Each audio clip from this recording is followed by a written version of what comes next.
Our attention now to a couple of companies that are set to come public later this week. That'd be Airbnb and DoorDash. Emily McCormick joins us now for the latest. And Emily, let's begin with Airbnb. That company set to increase its target range, and now its valuation is likely to be comfortably above where it was last valued, or its high watermark, I should say, in the private markets.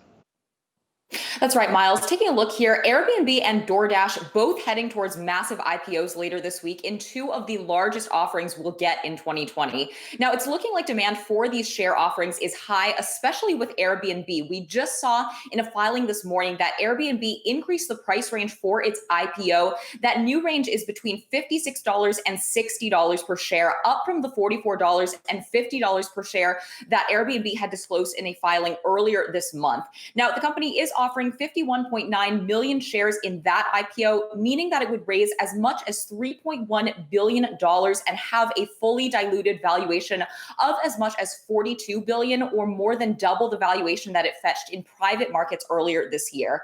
Now, Airbnb's IPO is set to take place on Wednesday, so there's still a possibility here that that IPO range could be tweaked in the next couple of days. That roadshow is still underway, and that IPO is still getting pitched to investors. And after that, shares of Airbnb will start trading on the NASDAQ on Thursday. Now, this move by Airbnb this morning mirrors what we saw actually from DoorDash at the end of last week. Remember that that company had also released a filing increasing the range of its IPO. That company filing or saying that it would market 33 million shares for as much as $95 a piece. That's up from its previous range of between $75 and $85 per share. So taking a look with that IPO, also set to raise as much as $3.1 billion and give the company a fully diluted valuation of as much as $35 billion. So we will need to see in the next couple of days whether DoorDash and Airbnb are able to live up to the hype that they've been getting the past couple of days. But for now, it's looking like demand here is high, Miles.